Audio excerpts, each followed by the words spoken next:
माँ, बहू आते ही तुम बदल गई। नई दुल्हन निहारिका कुछ रस्मों के बाद सोफे पर चुपचाप बैठी थी। तभी बड़ी ननद गीता बोली, अरे तुम्हारी माँ ने तुम्हें बताया नहीं? दूल्हा दुल्हन के खेल रस्म के बाद अब तुम्हें घर की सभी बड़ी महिलाओं के पैर छूकर शगुन देना होगा। चलो उठो, सभी को देरी हो रही है।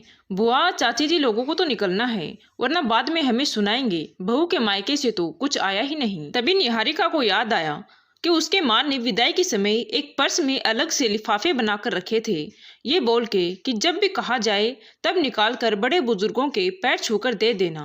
दीदी, सुबह से एक ही साड़ी पहन रखी है इसने, सब क्या सोचेंगे? नई बहू के पास साड़ियाँ ही नहीं।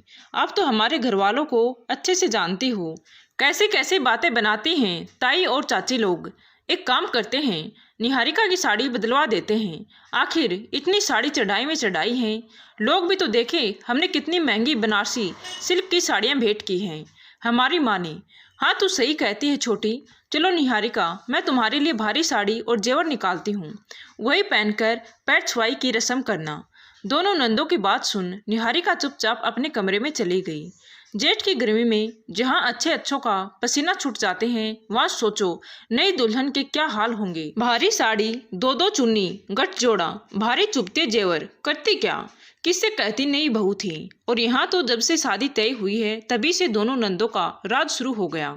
सास गायत्री के तेवर अभी पता ही नहीं थे, क्योंकि शादी का सारा कार्यभार दोनों ननद रानी गीता बबीता ने उठा रखा था। दोनों ननद निहारिका को कपड़े जेवर कौन से पहनने हैं, कैसे तैयार होना है, मेकअप कौन सा करना है, सब बताकर कमरे से बाहर आ गई और अपने काम में व्यस्त हो गई। थोड़ी देर बाद जब छोटी ननद बबीता उसे लेने पहुंची तो देखकर गुस्से में बोली, अरे निहारिका, तुमसे कहा था ना दीदी के बताए हिसाब से तैयार होना, ये तुमने सस्ती भद्दी साड़ी क्यों पहन ली?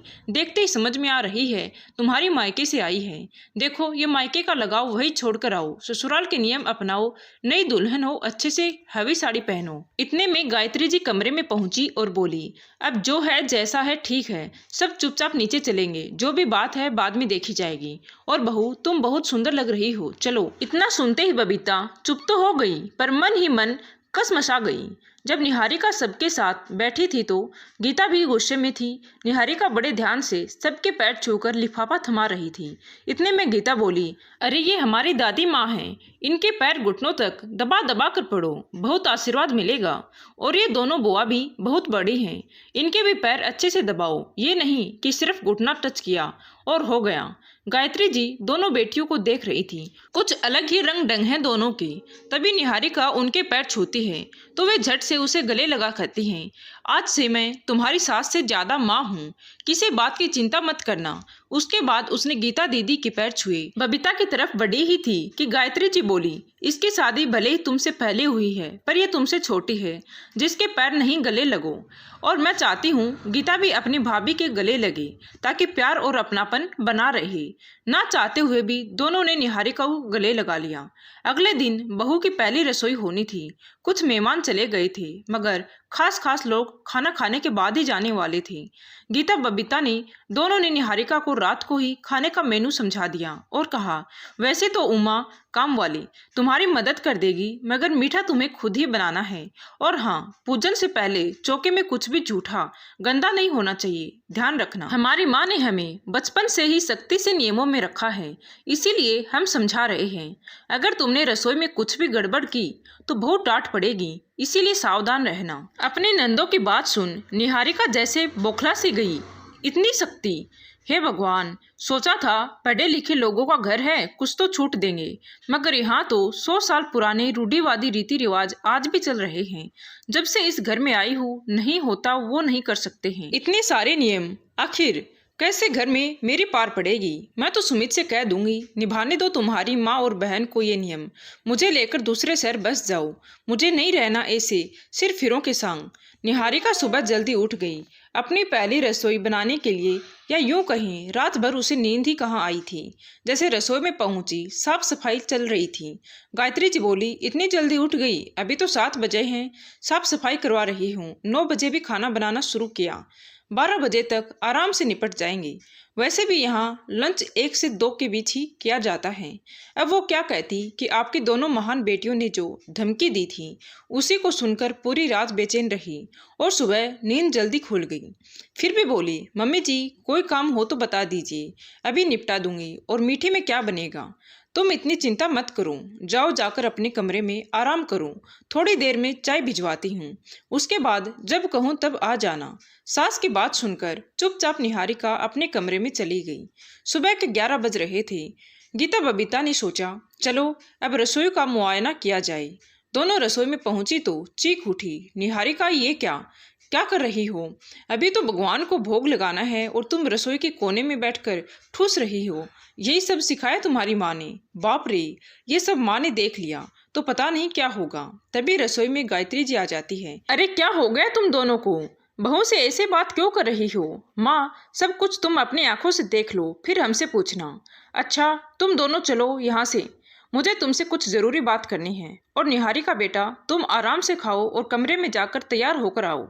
हाँ, तुम्हें जो पसंद हो वो साड़ी पहन लेना, गर्मी बहुत है, जो कंफर्टेबल हो वही पहनना। बोल अपनी दोनों बेटियों को अपने कमरे में ले गई। तब गुस्से में बड़ी बेटी गीता चिल्लाई, मेरा हाथ छोड़ो माँ, बहू के आते ही तुम तो बदल गई। देख नहीं रही वो क्या क्या कर रही है? आप बहू से डरने लगी, उसकी मर्जी से काम करोगी तो कल को 8-8 आंसू रोओगी। अरे हम तो तुम्हारी मदद ही कर रहे हैं, इस घर के नियम ही समझा रहे हैं कि बहू को कैसे रहना है ये बता रहे हैं, और एक तुम हो उल्टा सीधा किए जा रही हो।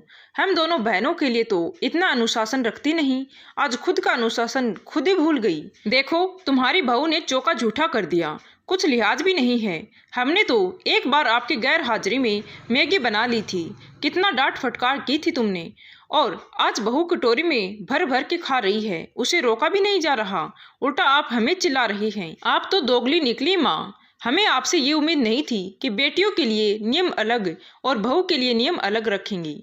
छोटी बेटी गुस्से से बोली, बल्कि लोगों के घर में तो बेटियों को पूरी आज़ादी दी जाती है, मगर आप और आपके कड़े नियम कभी हमें चैन की सांस नहीं लेने देते थे, और आज आप अपनी बहू को इतनी छूट दे रही हैं। देखकर तो मेरा खून खोल गया, और वो तो भगवान की दया रही, हम दोनों को ही इतनी अच्छी ससुराल मिली। छोटी तो अपने पति के साथ बाहर रहती है, मैं सास ससुर के साथ रहती हूँ, मगर वो मुझे माँ बाप से बढ़कर प्यार देते हैं, हर तरह की आज़ादी दे रखी है। कपड़ा हो या खाना पीना कहीं भी रोक टोक नहीं करते, कहीं आती जाती भी हूँ तो पूछते भी नहीं। सच में मायके से ज़्यादा सुख मिले हमें ससुराल में। दोनों की बात सुन गायत्री जी बोली, मेरी प्यारी बच्ची हो, मैं कुछ नहीं बदली। तुम खुद देखो, जब हम शिफॉन जॉर्जेट की साड़ियों में घूम रहे हैं तो उसको इतना भारी बनारसी सिल्क क्यों पहनाया? तुमने देखा नहीं, पूरा ब्लाउज पसीने से भीगा हुआ था। और रही रसोई जूठा करने की बात, तो सुनो, सारा खाना बन चुका है, मीठे का भोग मैंने लगा दिया है। जब मैं पूजा कर रही थी तब उसे चक्कर आ गया, मेरे पूछने से बोली, शादी की रस्मों के कारण 4 दिन से ढंग से खाना नहीं खाया, और विदाई के बाद एक निवाला हल्क में नहीं उतारा बेचारी ने। अब एक बात बताओ, जो माँ अपनी बेटियों को भगवान के भोग से भी पहले खाना खिलाती थी, वो आज अपनी बहू को भोग लगाने के बाद खाना नहीं दे सकती। और मेरी लाडलियों, तुमने अपने सवाल का जवाब खुद ही दे दिया। मैंने तुम्हें इतने कड़े अनुशासन नियम कायदे में इसीलिए रखा ताकि तुम कभी भी अपने ससुराल में ये न सुनो कि तुम्हारी माँ ने तुम्हें कुछ सिखाया नहीं। मैंने हर तरीके से तुम्हें परफेक्ट बनाने की कोशिश की, और देखो आज तुम दोनों घर ही नहीं बाहर के कामकाज भी कितने अच्छे से संभालती हो। पूरे ससुराल में तुम्हारी वाई वाई होती है। तुम दोनों की सास पूरी शादी में तुम्हारी तारीफ करते नहीं थक रही थी। सास ही क्यों, मैं भी, क्योंकि तुमने अपने भाई की शादी कितनी अच्छे से संभाली। मुझे तो पता ही नहीं चला कि कब शादी के कामों की शुरुआत हुई और वो कब आकर ख़त्म हो गई। मक्खन मलाई से तुमने सारा काम निपटाया। तुम्हारे पापा भी बहुत डरे हुए थे, कैसे होगा क्या होगा, मगर देखो तुम दोनों ने कैसी निपुणता से सब कुछ संभाला, इसमें तो कोई शक नहीं। तुम तो मेरी दोनों बेटियां सर्वगुण संपन्न हो, मगर अब जो तुम दोनों कर रही हो उसके दुर्गामी परिणाम घातक साबित हो सकते हैं। नई नई अपनी भाभी के मन में ऐसे कांटों के बीज बोगी, कड़वी बातें बोलोगी, तो आगे चलकर जब मैं असहाय हो जाऊंगी या नहीं रहूंगी तो कभी अपनी भाभी से प्यार समर्पण की उम्मीद मत करना। दोनों अचंभे से अपनी माँ की तरफ देख ही रही थी कि फिर गायत्री जी बोली, क्या कहते हैं तुम्हारी भाषा में, first impression is last impression. आज तुम दोनों ननद इतना भयानक डरावना रूप दिखा रही हो, सोचो कल तुम प्रेम से बात भी करोगी ना तो उसे शक ही होगा कि आप दोनों इतने अच्छे से बात कर ही नहीं सकती। मैं चाहती हूँ आज तक मेरी 2 बेटियां थीं, अब निहारिका को मिलाकर मेरी 3 बेटियां हो जाए। इसकी माँ ने मुझे शुरू में ही बता दिया था, पढ़ाई लिखाई के सिलसिले में हॉस्टल और पीजी में ही रही है, घर के काम काज में हाथ थोड़ा तंग है। और हाँ, माना मैंने तुम्हारे भविष्य के बारे में सोचा, मेरी नीतियाँ कुछ अलग थी। अब हर माँ एक जैसी नीति को अपना नहीं सकती, क्योंकि परवरिश के कोई नियम नहीं होते। हर माँ अपने हिसाब से अपने बच्चों को पालती पोसती है। तो मुझे उसकी माँ सुषमा जी की बातों में भी कुछ गलत नहीं लगा। अब हम चाहते हैं कि निहारिका हमारे हिसाब से ढल जाए, तो उसे कुछ वक्त देते हैं, कुछ अपनी तरफ से समझाते हैं। देखना, धीरे धीरे वो भी तुम दोनों की तरह निपुण हो जाएगी। मगर अचानक से उससे इतनी उम्मीद करना, बात बात पर टोकना झगड़े का कारण बन सकती है। इसीलिए स्वयं से काम लेते हैं।